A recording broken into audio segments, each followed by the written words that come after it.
So, you want to make videos, particularly gaming videos. At least I'm assuming that's why you clicked on this. What's up, guys? t.bone here, and this is a question or comment that's come up a few times recently. How do I get started making YouTube videos? And that's a great question, dear viewer, and one with, well, let's just say there isn't a simple answer here. Not to worry, though, I've put some thought into this, and we can break down the whole process into pretty simple and easy to understand chunks. Now, as I said, I'm going to be talking primarily in terms of how I make gaming videos, but a lot of what we'll go over can be applied to vlog-type channels as well. You just don't need to worry about recording a game console or PC game footage. But before we get started, I want you guys to keep something in mind as we go through this whole process. I'm going to keep it as simple as I can, but there are multiple ways to go about this. Almost all the setups we're going to talk about are going to cost some money to get up and running, some more so than others. I'll try to talk a bit about cost in general terms as we go, and I will explain how my setup works, just to be aware that the way I do things is not at all ideal for a newbie, somebody just starting out. Got it? Good?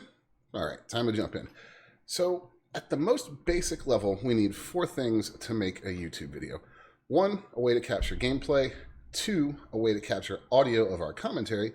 3, editing software to combine these things and make your video look super cool. And 4, a YouTube account. So, let's look at number 1 first. Capturing gameplay. Now look, there's a ton of ways to do this. I'll just go over a few of the ones I'm most familiar with, starting with what I do most of the time, recording PC games. So, programs like OBS, Open Broadcast, and XSplit are primarily used for streaming, but can also record gameplay. As a bonus, they can also record commentary at the same time. Now, I have a few things to say about that, but we'll leave that for the next part of the video. XSplit and OBS are very good at what they do, namely setting up scenes, streaming, and capturing video.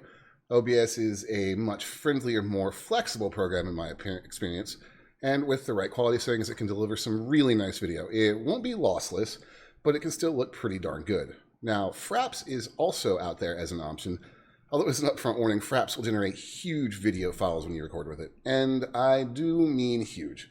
This video would probably come in at around 45 gigabytes if I had recorded it with Fraps, since Fraps is essentially lossless recording. You lose no quality, but you get massive file sizes when you record with it, so you might need a big hard drive if you want to use Fraps. Now, one of the easiest ways to record is to just use the graphics card or GPU in your PC. Adrenaline if you have an AMD GPU, or Shadowplay if you're running an NVIDIA card.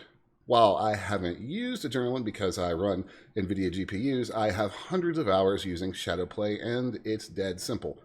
Press the record key when you want to start recording, press it again when you want to stop. That's literally all there is to it. So that takes care of recording PC games, but what about recording a console like the Xbox One or the PS4 or even the Switch? That's actually pretty simple as well. So say hello to the capture card. There are a bunch of these around. Elgato is a pretty common brand you'll run across, and I've used a few of their products over the years. They come in both external and internal models. I personally like to use AverMedia cards these days. However, there's nothing wrong with Elgato. The idea of a capture card is simple. You run the output from your console into one end and run it to your display from the other. The card can then be hooked up to a PC via another input if it's an external type, or if it's internal, you just need to open the software that they provide you on your PC and bam, press record and you're good to go. This can also be done for PC games as well. Just run your HDMI cable through an internal capture card in your PC and again, you're good to go. This is a nice option if you have a weaker PC, as the capture card reduces the load on your CPU and GPU incurred by the process of recording. Now, obviously, there's some amount of setup involved in any of these recording models, and I can definitely talk about how to get you going with each setup, but that's really for another video. We're just here to cover the basics today, which brings us to audio. Now, as you might imagine, this is pretty darn easy. You hook up a microphone.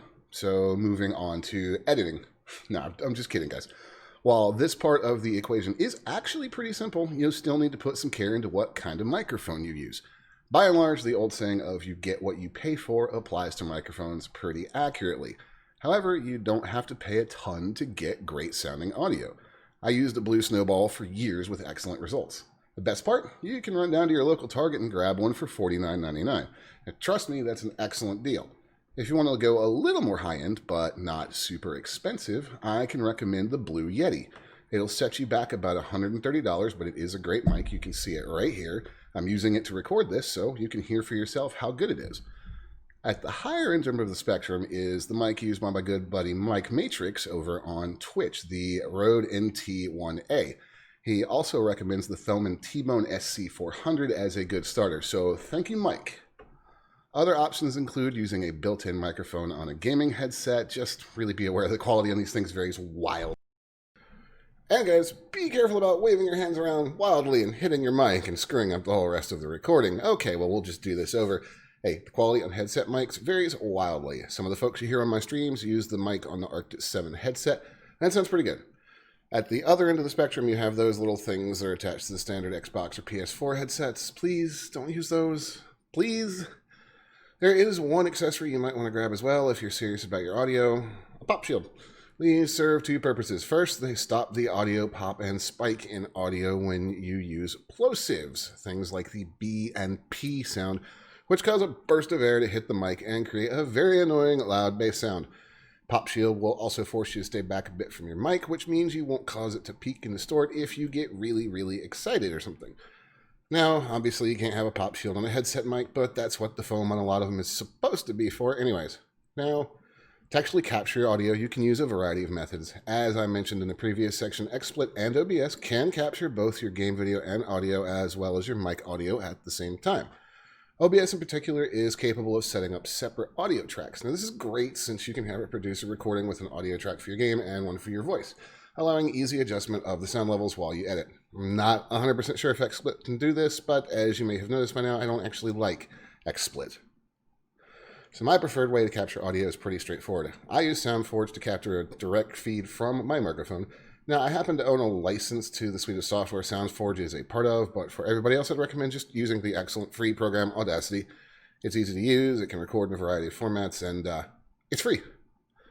So now we know how to take our audio and video and capture them, but before we take a look at editing software, let's take a step back from talking about the how of doing videos and instead talk about the why. Now, I can tell you how to record, edit, all kinds of other technical things, but the one thing I can't tell you is what your vision for a video should be. And that can have a big impact on how you go about capturing your footage and audio, how you edit it to have the effects you want, and how you tell the story that you want to tell in a video. Obviously, I approach this particular video differently than, say, a first impressions of a game, or a tutorial for something like Elite Dangerous. And not just the script, something I don't even use most of the time. The way this is filmed, edited, the graphics information I've been showing you on screen, I'd think about how I want all that to come together and then make that happen. That's the kind of thing you need to think about yourself. Don't get too in your head about it, but just diving in blindly isn't going to lead to a good video. You have to have a plan. Now with that out of the way, time to talk about editing your video. And before we get too far into this section, a couple points. First, editing software can look scary as all hell at first. Don't let that intimidate you. A lot of the options I'm going to cover here are pretty easy to get a handle on, and remember, YouTube has a billion tutorial videos for these programs. Second, this is an area where you aren't going to get the full range of tools from free versions of editing software. With just two notable exceptions, it doesn't work that way with this type of software. So we're talking about price a lot more in this section than previously. And third, I'm only going with like a high-level breakdown, breaking down all the differences in detail between these programs. I mean, I'd need about 3 more videos for that. So that being said, let's start with a truly free option that is actually pretty powerful. Now, there is a catch, because of course there's a catch.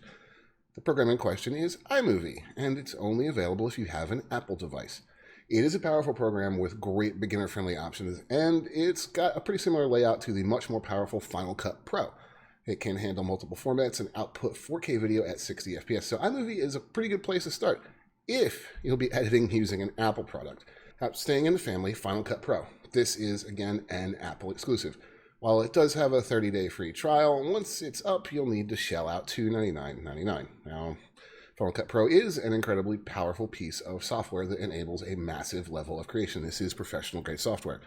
The price tag might be a little bit of a bummer, but it's well worth a look if you decide you're serious about making videos and have a Mac. So let's move to the PC side of things, where we have Lightworks, which is our second free offering. This program will give you almost as many options as paid software in terms of filters, transitions, and the like. You can even opt for a paid version if you want to support the developer's work, and you'll get some additional format options when you export your videos. The big downside to Lightworks is it has a very steep learning curve. Still, it is free, and again, YouTube is full of tutorial videos. Vegas Pro here is a program I have a lot of experience with. I used it for years to make all my content. It's a powerful, flexible program, but it isn't exactly newbie friendly when it comes to advanced features like using keyframes or custom transitions. They're all possible in Vegas, but not exactly easy at first. Now, before we talk price, let me just say this. Vegas goes on sale all the time. My email inbox is literally overflowing with sale offers from them. If you're thinking about going the Vegas route, you'll definitely want to get it on sale rather than the normal asking price. So $599.99. Ouch. You can also grab Vegas Movie Studio for under $100, but you're going to find yourself limited in what you can do very quickly, as it's a rather stripped down version of its bigger brother, Vegas Pro. And the last entry on this list is what I'm currently using to produce content, including this video, and what a lot of my friends who are creators are using, is Adobe Premiere Pro 2020. Premiere, along with Final Cut, is considered to be one of the top-tier editing programs, not only on YouTube, but also in film and TV. This is a professional-grade piece of software, but don't let it intimidate you. It's extremely accessible. It's got a huge array of tools you can use to do things like create custom transitions, filters, subtitling, audio editing, and more. And Premiere is available to purchase for around $200, but if you're just starting out, what I would recommend is the Creative Cloud subscription version. I do use a variety of Adobe products, so I like the subscription model. I pay around $30 a month, and it's a fantastic way to try your hand at making videos without dropping a lot of money up front on the software. And you can always cancel the cloud subscription and buy the standalone later if you want. So, wow, that's a lot. I need a break just for a second. So let's watch a super low quality GIF of a gorilla giving you a thumbs up, shall we? So now we've covered how to capture your video, how to capture your audio, and some basic information about editing. That just leaves making a YouTube account. Make a YouTube account? I'm kidding. There are actually a couple things you got to consider here. So there's two types of YouTube channels. There's personal and there's business.